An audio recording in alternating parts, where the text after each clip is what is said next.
So I am going to start another subject, that is the compiler design. So in this subject we have already started the unit number 2.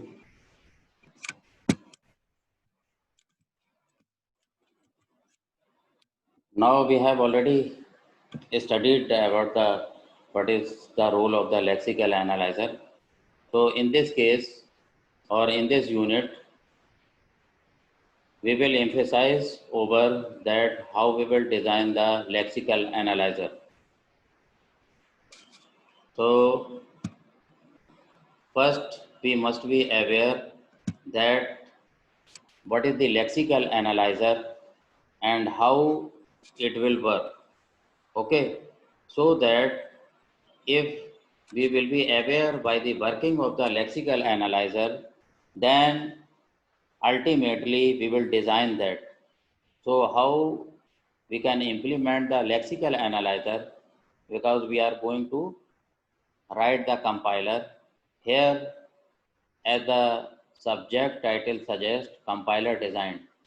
So we must be aware by that how we will design the compiler. So before that, these are the very basic words we must be aware by those. Okay. So what is the lexical analyzer? What is the parse tree? What is the semantic analyzer? And what is the intermediate code generation? Okay. And what is the object code, or how we will get the final output. So these are the few words we must have the knowledge regarding that. And what is the terminal, what is the non-terminal, what is the production symbol, what is the derivation, and so on. So we are already aware by the role of the lexical analyzer. What is the lexical analyzer? It scans the number of characters. Whenever we will write the source program, then whole your source program will be scanned by the lexical analyzer first.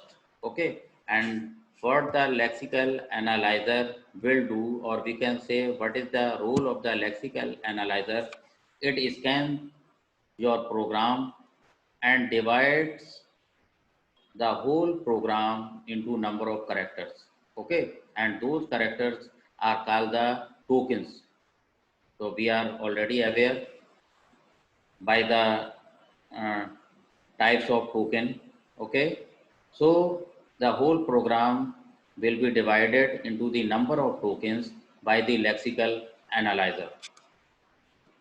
Then ultimately, after scanning, the various token will go to the next stage, that is into the input buffer. What is the preliminary scanning, or we can say what is the primary rule? Okay, how we will do the scanning. So there are certain processes that are best performed as characters are moved from the source point to the buffer. Okay, so in the first case, in the first phase, what we are doing, just the characters are moving, okay, source point to the buffer. Buffer, you are already aware by this. What is the buffer? It is the temporary storage area where we can store uh, the number of characters or the source program here. Okay, so in the buffer, we can store the number of characters which will move from the source point. Okay, the selection of the comma, ignore blanks or white spaces are collapse string of several blanks to one blank. Okay, if there are number of blanks or the white spaces, suppose you start to write your program and by chance, by mistaken, you pressed a cursor or the key on the keyboard, then you will get a number of blanks or the white spaces. Then the compiler during the scanning, what the compiler will do during the scanning, it will convert all the blanks into one blank.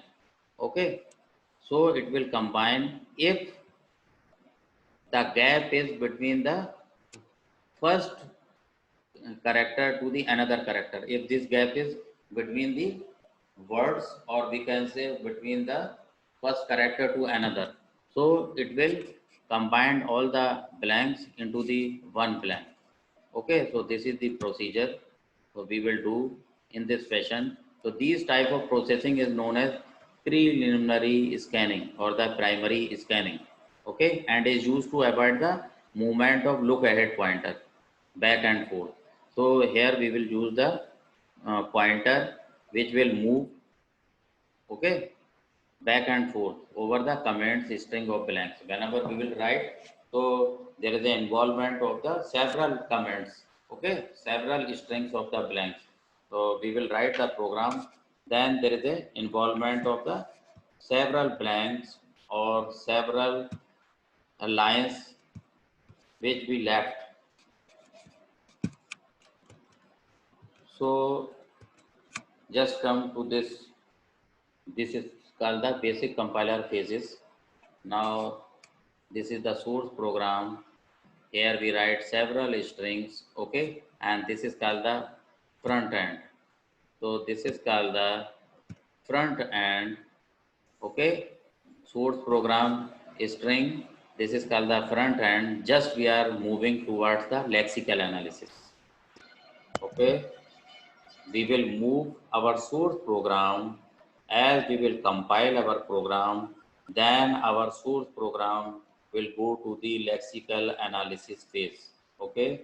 Here we are going to break our source program into number of tokens, okay. So the output of the lexical analysis is number of tokens.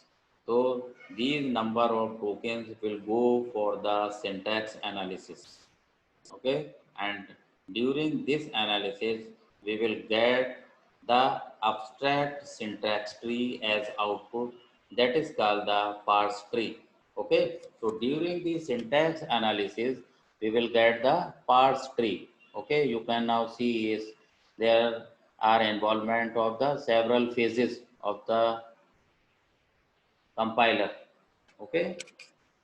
So from the syntax analysis, the output we will get abstract syntax tree, and this syntax tree will go to the semantic analysis phase.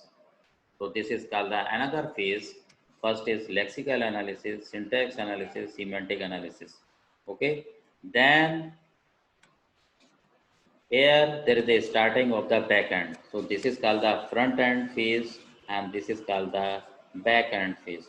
So here your most of the process has been over here. Okay. So what we are doing in the in this area back end, ultimately here we will get the output. So this will be the output phase. So at the back end we will get the output. Now, what is the syntax analysis, or we can say this is also called the parsing. So, here we received a number of tokens from the preceding phase, and the output here we will get the syntax tree. Whenever we will do the syntax analysis, then we will get the abstract syntax tree. Okay, and during this phase we will also get syntax tree, syntax errors, okay. So with the help of this syntax tree we will get the syntax errors. Then if we are getting the number of errors, then this phase will report to the compiler, okay. This will report to the compiler and we will get the display as the number of errors, okay. So whenever we are compiling the program, then the syntax analysis phase will report to the compiler that such type of errors are coming, okay. Then we will get the complaint over the display or over the screen, and accordingly we will do the solution for that, okay. Then see this, what is the creates symbol table So after that, we will create a symbol table. What is the symbol table? Here we are going to store several tokens. Okay, whatever we are doing in the preceding phases, so we will store each and everything in the symbol table. Okay, then in some cases the tree need not be generated. If your compiler is one pass, then the tree will not generate, okay, in one pass compiler. Or if the compiler has more number of passes, then it will generate the trees.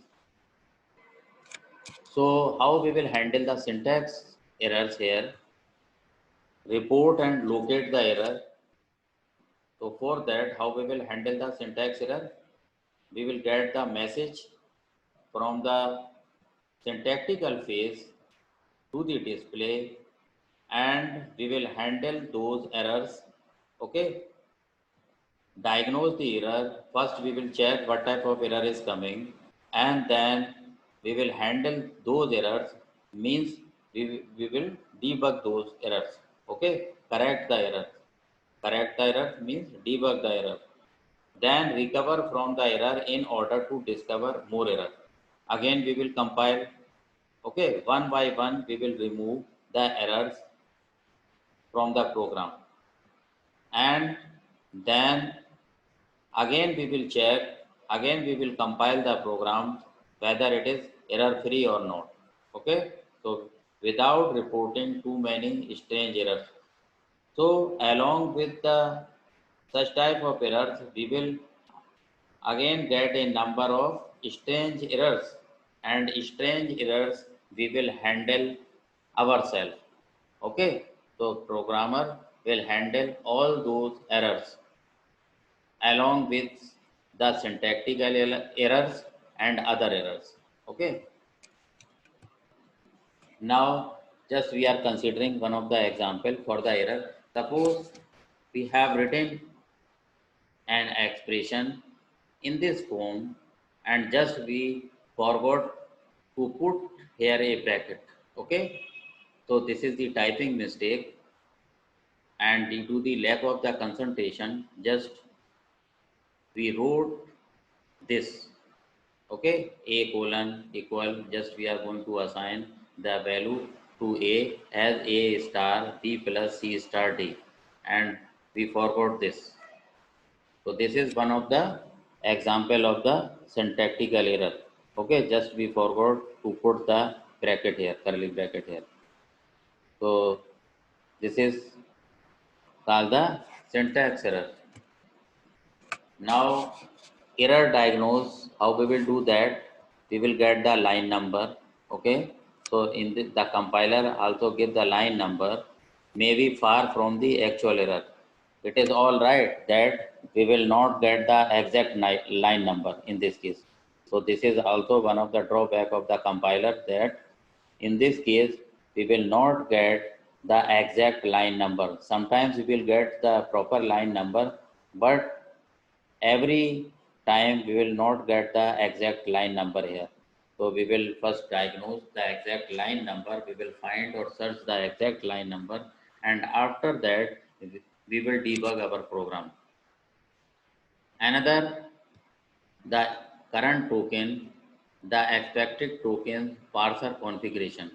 So there are several errors, and sometimes that may be very difficult to diagnose, but we can easily diagnose those errors are maybe line number, the current token, the expected tokens, the parser configuration means the syntax tree.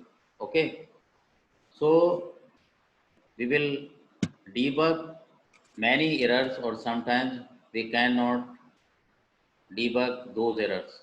Okay, then again and again we will compile the program to run. Now this is becomes less important in interactive environments. So we are not using here such type of softwares that whether it is interactive or not. Again, there are several examples. Search for a semicolon and ignore the statement. So again, we will see another type of errors, whether there is a semicolon or not. Just we will concentrate over that and ignore the statement. Sometimes we will write and ignore the statement.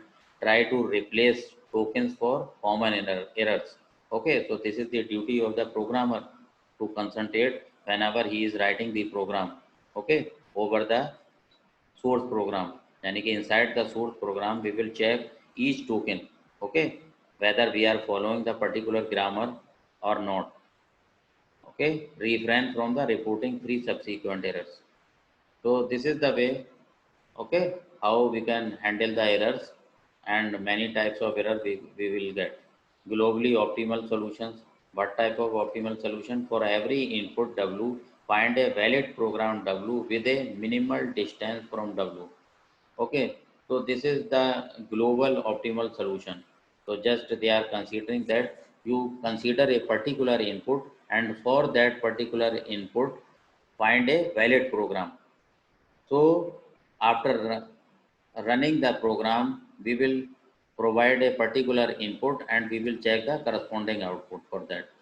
Okay, so we will check our program here piecewise. Okay, we will divide our program into several segments.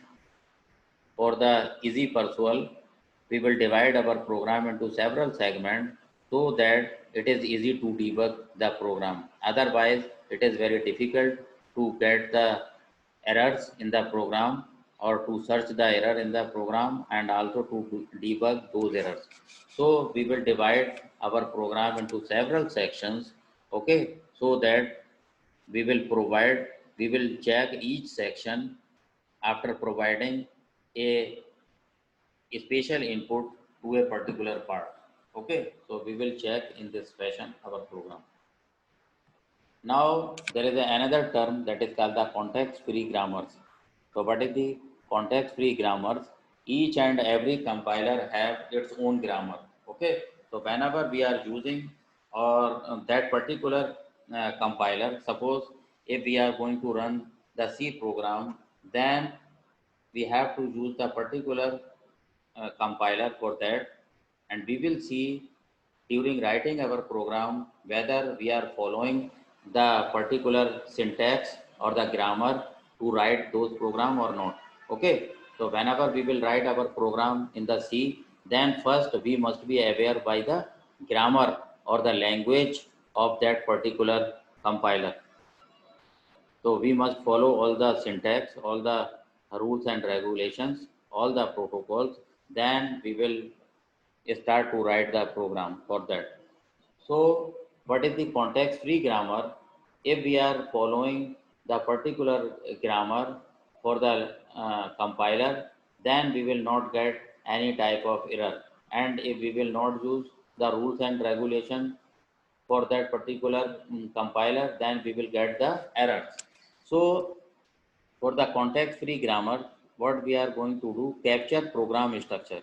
So we must be aware by the program structure, capture program structure hierarchy. So in this way, first we will maintain the hierarchy whenever we are going to write the program.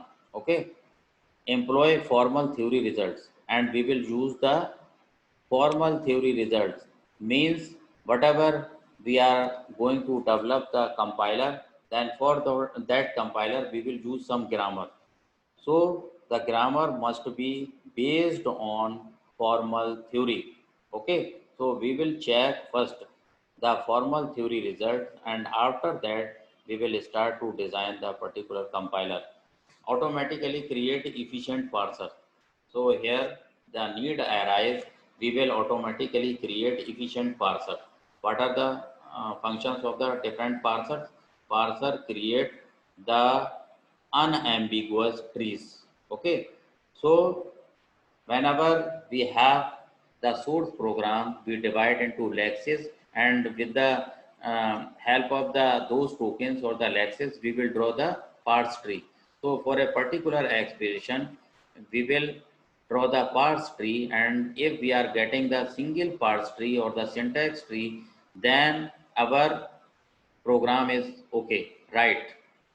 Okay, because if we are getting the one parse tree, it means our grammar is okay, our grammar is right, and we are following all the rules and regulation. So that is called the unambiguous grammar. Okay, and if we will get two parse tree or more than two parse tree for that particular expression, means our grammar is false. Okay, we are not using the grammar, particular grammar for that compiler, and we will get two parse tree. Okay, so if we will get the two parse tree, means our grammar is ambiguous. Ambiguous means faulty grammar, and we are not using the context free grammar. When it is called the context free, if we are using all the rules and regulation, and we will get the single tree. Okay, if we are getting the single tree for any expression, then it is called the unambiguous grammar.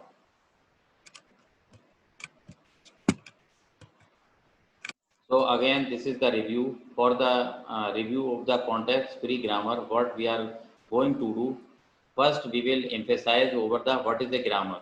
Okay, so whether we are following the particular grammar or not for a compiler. So whenever we will write the compiler, then we will use some protocols. Okay, those protocols is called the grammar for that particular compiler. So what is the grammar? Grammar is nothing but a rules and regulation. Whenever we are going to design any compiler, then we will use a particular rules regulation for a language, because in this case we will use a language, and for each and every language, even though just we are considering the example of the Hindi is a language, Urdu is a language, Arabic is a language. So we have to follow all the rules and regulation. Okay, otherwise that is called the unambiguous grammar. If we will not use all the alphabets and something else, then it is called the particular language. Okay, so we have to follow all the rules and regulation. So in this case, we will derive a number or tree, that is called the derivation from the given sentence. We will get the derivation. Okay, if we are going to club a number of sentences, then those sentences are called the derived or derivation or derived sentences or the derived expression. Okay, so at the end we will get a long expression, that is called the derivation. And parsing trees. Parsing trees means whatever we are getting from the tokens, and if we are getting the single parse tree, then it is called the unambiguous grammar. We are following the rules and regulation. Okay. And ambiguous grammar. What is the ambiguous grammar? Ambiguous grammar, we are not getting the single tree. Okay. If we are getting more than one parse tree, then it is called the ambiguous grammar. We are not following particular rules for that compiler. So resolving ambiguity. So now the need arises, how we will solve this, how we will remove the ambiguity, how we will get the single tree.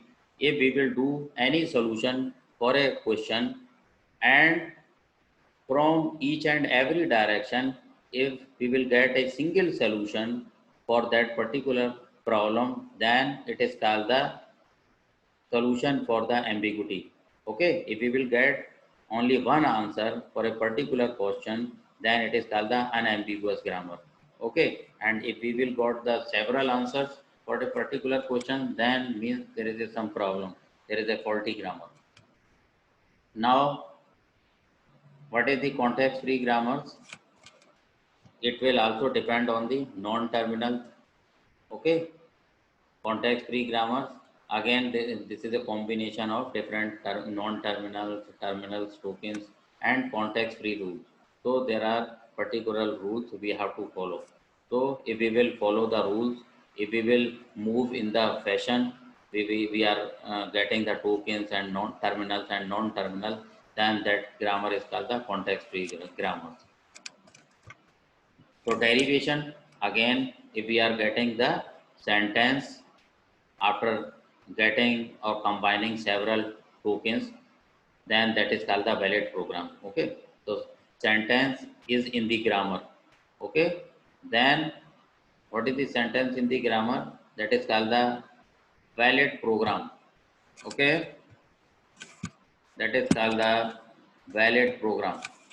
So start with the start symbol. Here we will start with a particular symbol and then repeatedly replace one of the non-terminal. Here we are just replacing non-terminal by a right hand side of a production.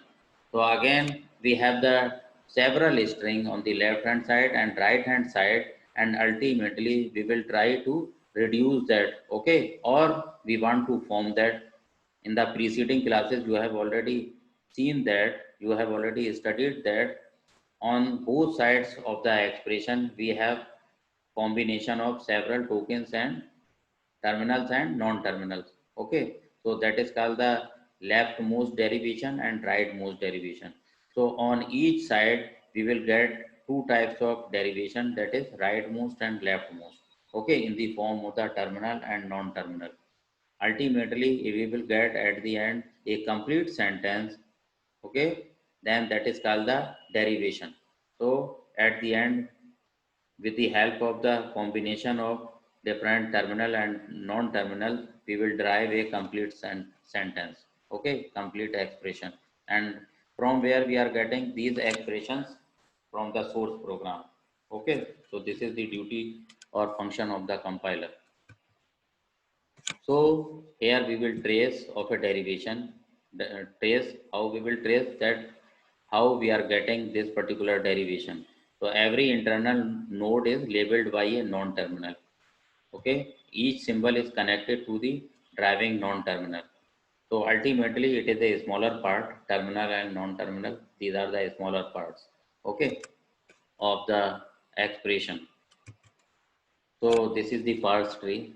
How we are going to design the parse tree for this. So there are several expressions are given here. You can see S is the starting node S, and it is again divided to S colon S. Okay, S semicolon S. Then again this S will divide into S and S. So S to left side and this S to right side. Okay, and in the midway there is a semicolon. So just this is semicolon. Again it is a sort of token and it is a part of the starting node. Okay, from here just we are going to divide to the left side, to the right side, and so on. Okay, and ultimately we will see that how it is going to divide. And again just you can see this is the identifier. From this expression just we are getting the assigning this expression to a particular variable, or we can say identifier. So we can also divide this whole expression.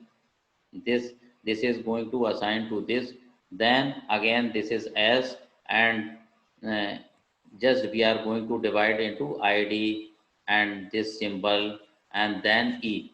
Okay, then we can put ID, this assign operation production we can, and this is E, so we can put here. Okay, so ultimately we can see that here again we will put the same thing, because the same is going to divide again to this, and again we will put here the different values. Okay, and then we can see ultimately at the end E, here we are going to assign num. Here we are going to assign identifier num here, and we are replacing this value id is equal to E plus E.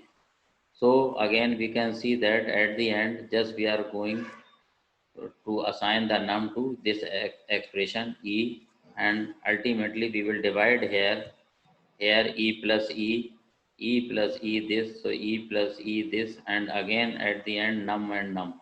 So what is the value of E is num, so we will assign the num to this and this. Okay, so this is the way.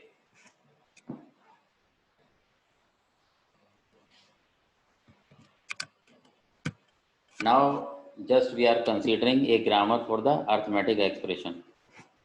So this is the grammar. So these are the rules for this. Okay. Here ambiguous grammar. If the grammar is ambiguous, means faulty grammar. then two leftmost derivation, two rightmost derivation, two parse tree. So here we will get two parse tree or maybe more than two parse tree or two leftmost derivation, two rightmost derivation. Okay. If we will get anything, either two leftmost derivation, two rightmost derivation and two parse tree. So if we are getting the two parse tree, then that is called the ambiguous grammar. Now this is the arithmetic expression, a grammar. So this is the fixed grammar. Okay, we cannot change. Expression is equal to arrow, arrow is this, and this is dividing into e plus e, expression plus expression. And again, also this may e expression may be again e star e. Okay, E again, this is we can say arrowhead or we can say equal to ID, that is the identifier, and this is E again maybe equal to just we are going to assign this value expression. So expression is equal to expression. Here expression there are just we are dividing and maybe equal to the two expression and maybe the multiplication of two expression and this is the identifier. So there are the four ways. Okay, so a grammar for arithmetic expression. So this is called the grammar for arithmetic expression. Okay. So we can say this is called the priority, precedence. Okay. This may be the precedence or the priority to whom we will prioritize. Okay. Either we can choose E is equal to E plus E or we can choose E is equal to E star E or we can choose E is equal to ID or E is equal to expression within the bracket. Okay, so we can choose any one option out of this, but as per requirement of the expression. Okay, we cannot consider all these expression. This is called the grammar. Okay, this is called the grammar for arithmetic expression, and we will choose this as per our requirement. Okay, as per our given expression. So drawbacks of ambiguous grammar. What are the different drawbacks of the ambiguous grammar? Means faulty grammar. Ambiguous means faulty. The drawbacks may be the ambiguous semantics. Okay, the logic may be ambiguous. The logic may be faulty. Okay, the drawbacks of ambiguous grammar means your logic may be faulty. Okay, ambiguous semantics. Semantics means logic. Parsing complexity. Maybe the tree could be very complex, okay, may affect other phases, and this ambiguity may affect other phases, means other preceding phases or the phases which we will get in the next one, okay, maybe in the front end, okay, or the starting of the back end. So this may affect all your program. So this is called the drawback of ambiguous grammar. So non-ambiguous grammars for arithmetic expression. Now in the preceding uh, case, we have already seen that for the ambiguous grammar, this was the fixed one. But if we are writing grammar for the same arithmetic expression, okay, so this is called the non-ambiguous grammar. Again, we update the grammar. Okay, this is called the ambiguous grammar. This is faulty one.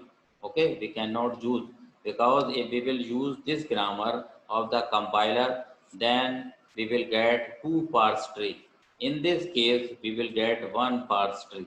Okay, so this is the non-ambiguous grammar, or we can say unambiguous grammar.